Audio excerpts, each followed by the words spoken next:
Bismillahirrahmanirrahim. Assalamualaikum warahmatullahi wabarakatuh. Alhamdulillah wassalatu wassalamu ala Rasulillah wa ala alihi washabbihi wa mawalah.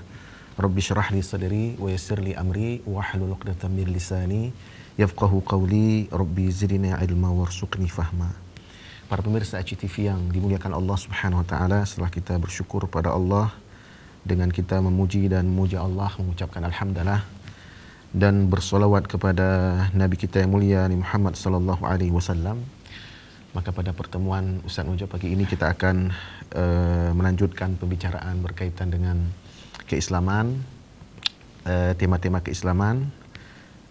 Kita pada kesempatan ini akan berbicara tentang sejarah, ya. Temanya adalah sejarah yang mesti kita ketahui, ya. Nah, para pemirsa yang Allah Subhanahu wa taala, dalam Al-Quranul Karim kita tahu bahwa ada sebagian isinya itu adalah berbicara berkaitan dengan sejarah. Di dalam surat Al-A'raf ayat 176 jelas disebut alasan kenapa banyak disebut sejarah. Bahkan Nabi diperintahkan untuk menceritakan kisah-kisah itu, sejarah-sejarah itu adalah dengan maksud supaya manusia ini berfikir. Faqsusil qasasa la'allahum yatafakkarun, ya. Ceritakanlah kisah-kisah itu atau sejarah-sejarah itu agar mereka berfikir. Nah, jadi para pemirsa ACTV yang dimuliakan Allah, dalam perjalanan kehidupan manusia sejak dari zaman Nabi Adam alaihissalam sampai kepada zaman Rasulullah Muhammad sallallahu alaihi wasallam, Rasul yang terakhir, kita banyak menemukan sejarah-sejarah yang luar biasa. Sejarah para nabi, sejarah tokoh-tokoh besar, termasuk misalnya Zulkarnain, ya, kemudian Luqmanul Hakim, ada Ashabul Kahfi, ya, kemudian Ashabul Ukhdud, ya, ada juga kisah-kisah yang lainnya, yang semua kisah-kisah itu sebenarnya untuk dijadikan sebagai ibrah. Dalam bahasa Al-Quran yang lain dibahasakan dengan ibrah li ulil albab, ya kan, sebagai pelajaran bagi orang-orang yang berfikir, yang memiliki akal. Nah, jadi para pemirsa yang Allah Subhanahu wa taala, bersama kita sudah hadir salah seorang narasumber yang sudah tidak asing lagi di layar televisi kita. Beliau bernama Ustadz Rahmat Ibnu Umar, ya. Nah, kita akan bicara panjang berkaitan dengan tema ini. Nah, Ustadz, mungkin mengawali pembicaraan kita tentang sejarah itu, saya teringat dengan beberapa model-model kepemimpinan, ya, di zaman para nabi, ya. Itu misalnya dijelaskan tentang model kepemimpinan Nabi Yusuf alaihissalam, ya. Beliau hidup dalam pemerintahan yang tidak islami, ya kan. Tapi kemudian beliau bisa berpartisipasi dalam pemerintahan itu menjadi seorang menteri keuangan atau menteri ekonomi. Kemudian ada yang malah nabi dan rasul menjadi raja. Beliau yang menguasai semua kebutuhan masyarakatnya, itulah Nabi Daud dan Nabi Sulaiman, ya. Kemudian ada juga penguasa-penguasa yang bukan Nabi dan Rasul, tetapi mereka banyak memberikan kontribusi terhadap kemanusiaan, ya. Misalnya Zulkarnain. Kalau Zulkarnain itu malah beliau sudah, pemerintahan beliau itu luar biasa bagusnya, hebatnya, sehingga justru beliaulah yang datang ke negeri-negeri yang lain menawarkan jasa. Misalnya beliau katakan ketika beliau datang ke timur, beliau ke barat, beliau ke utara, ke selatan, bahkan negeri-negeri yang dikunjungi beliau itu meminta beliau untuk membantu, kan gitu. Yang paling populer tentu saja apa yang disebut dalam Al-Quran Al-Karim, ada satu negeri yang meminta beliau supaya membuat benteng yang menghalangi mereka itu dari Ya'juj dan Ma'juj, gitu kan. Ya Zulkarnain, inna Ya'juj wa Ma'juj mufsiduna fil ard, fahal taj'alu laka kharjan an taj'ala bainana wa bainahum sadda, ya. Wa Zulkarnain, sesungguhnya Ya'juj dan Ma'juj itu telah melakukan kerusakan di muka bumi, maka mohon solusinya untuk membuat benteng antara kami dengan mereka. Nah, jadi pemerintahan beliau sudah selesai dan beliau datang justru membantu negara-negara lain supaya tertolong seterusnya. Nah, ada contoh-contoh model-model lain tentu saja sampai kemudian di zaman Rasulullah sendiri, Ustaz, ya. Di di zaman Rasulullah selama 23 tahun. Kemudian dilanjutkan dengan zaman Khulafaur Rasyidun selama 30 tahun. Kemudian berikutnya setelah itu adalah Bani Umayyah, Bani Abbasiyah, yang terakhir adalah Turki Utsmani. Nah, inilah dia kepemimpinan umat ya dari zaman ke zaman ya. Tapi kemudian ketika umat Islam berada di zaman kita sekarang, di era nation state, negara bangsa. Jadi umat Islam tidak lagi disatukan dalam satu kepemimpinan, dipimpin oleh satu khalifah, tetapi dipimpin oleh banyak kepala negara masing-masing gitu kan. Bahkan umat Islam itu di negara-negara Muslim hari ini ada 50 negara ya. Ya, semuanya adalah punya pemimpin negara masing-masing. Nah, Ustaz melihat kondisi umat Islam yang seperti ini bagaimana, Ustaz? Tafadhol, Ustaz. Terima kasih Ustaz Azanul, pemirsa TV yang dirahmati Allah. Assalamualaikum warahmatullahi wabarakatuh. Waalaikumsalam warahmatullahi wabarakatuh. Alhamdulillah wassalatu wassalamu ala Rasulillah. Asyhadu an la ilaha illallah wa asyhadu anna Muhammadan abduhu wa rasuluh. Kalau kita melihat memang apa yang dijelaskan oleh Ustadz Azanul, itu sejarah. Sejarah, ya.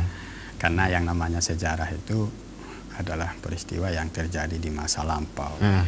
Cuma ada sejarah itu memang dikenang karena kebaikannya, ada dikenang karena buruknya. Betul, betul.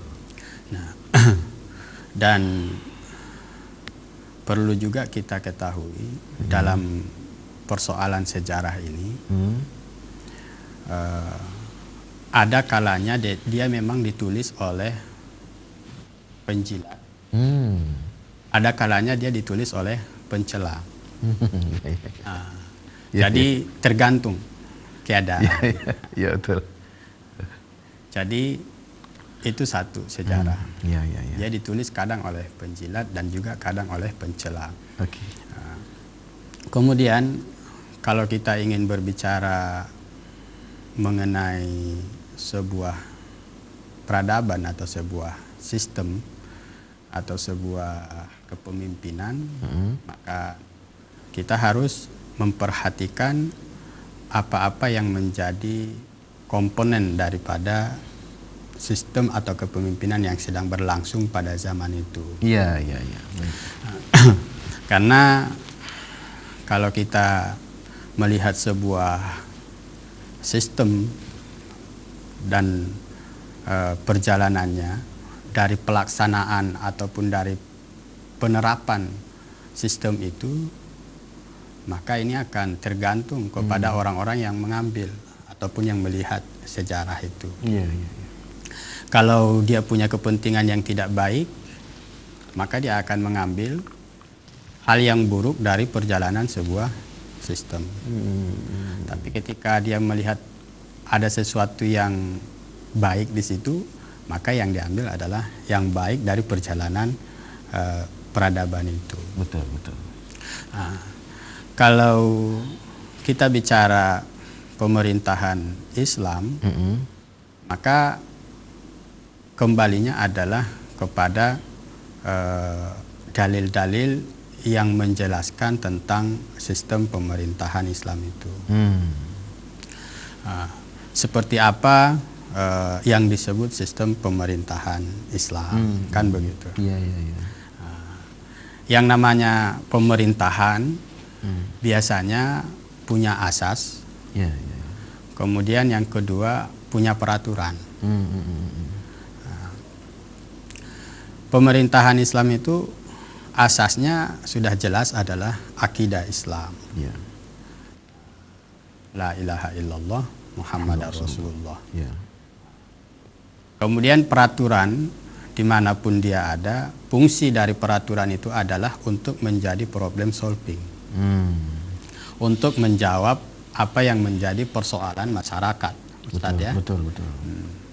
Maka kalau kita berbicara pemerintahan Islam, asasnya akidah Islam, kemudian peraturannya tentu harus yang terpancar dari akidah, yang terpancar dari keimanan. Betul. Itulah syariah. Nah, seperti apa syariah itu digunakan atau dipakai di dalam menyelesaikan persoalan-persoalan umat. Nah, kalau kita ingin melihat perjalanannya, memang dalam pelaksanaan ada kalanya yang melaksanakan itu tertib, maka dia mendatangkan kebaikan. Betul. Ada kalanya pelaku pelaksananya itu dan juga orang-orang yang dipimpinnya itu tidak baik, dalam artian pelakunya, pelaksana kekuasaannya misalnya suka mabuk gitu kan. Iya. Karena nggak dinafikan pernah ada penguasa dalam sejarah Islam itu yang punya kebiasaan buruk. Nah, kalau kemudian rakyatnya juga dangkal dalam memahami Islam atau ada ketakutan terhadap keberadaan penguasa, maka tentu penguasa ini tadi dalam keburukannya akan selalu dalam keburukan karena nggak ada yang berani mengoreksinya. Iya, betul. Nah, makanya dalam konsepsi kepemimpinan Islam ini kita harus melihatnya memang dari dasar-dasarnya. Sementara sejarahnya ini akan beragam nanti. Akan beragam kesimpulannya kalau kita mengambil kepada perjalanan. Makanya kan ada yang menganggap ngapain kita kembali ke sistem Khilafah, Islam atau khilafah, toh dia juga gagal gitu. Iya. Tapi ada juga yang mengatakan, oh kita harus kembali ke khilafah karena dia punya sejarah. Maka orang yang menolak tadi mengatakan yang ingin kembali dengan Islam itu adalah romantisme sejarah, gitu ya.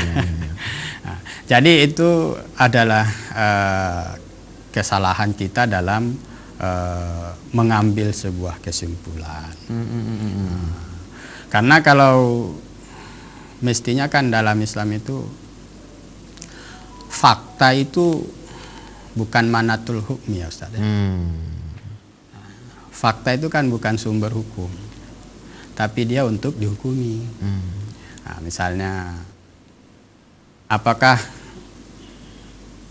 penguasa yang kemudian mabuk itu sesuai dengan syariat? Tentu jelas tidak, kan begitu. Nah, namun kenapa ada penguasa yang bermaksiat? Nah, bisa jadi penguasanya karena merasa tidak ada yang mengingatkan, tidak ada yang mengontrol. Nah, makanya kan salah satu pilar kepemimpinan Islam itu ketika kekuasaan di tangan umat. Salah satunya fungsi kekuasaan itu adalah mengangkat pemimpin, muhasabah lil hukam. Umatlah yang dengan sadar, dengan ikhtiar, dengan pilihannya memberikan amanat kepada seseorang untuk mengurusi mereka, untuk melaksanakan kepada mereka hukum-hukum syara. Nah, ketika mereka sudah mengangkatnya bukan berarti tanggung jawabnya selesai. Nah, kewajiban bagi umat itu adalah muhasabah lil hukam, mengontrol berjalannya kekuasaan. Nah, itu harus ada. Kalau tidak ada akan terjadi penyimpangan itu, akan terjadi penyalahgunaan, kesewenang-wenangan dan lain sebagainya. Mungkinkah itu terjadi? Ya mungkin saja. Karena apa? Karena kita tahu yang melakukan atau yang melaksanakan kekuasaan itu adalah manusia. Nah, yang namanya manusia itu bukan malaikat. Manusia itu punya kehilafan, punya salah, punya ambisi, kan begitu Ustaz ya. Nah, jadi pemirsa TV yang dirahmati Allah, begitulah yang pertama kalau kita ingin mengetahui sejarah, maka kita harus mengetahui bahwa sejarah itu kadang ditulis oleh penjilat, juga kadang ditulis oleh pencela. Kemudian yang kedua, sejarah itu bukan sumber hukum. Nah, kemudian yang tadi ada oleh Ustadz Azanul dijelaskan mengenai Nabi Yusuf alaihissalam dan lain sebagainya. Iya, mungkin itu dulu Ustadz. Itu dia. Baik. Para Ustadz TV yang Allah Subhanahu wa taala, kita akan lanjutkan setelah pesan-pesan berikut.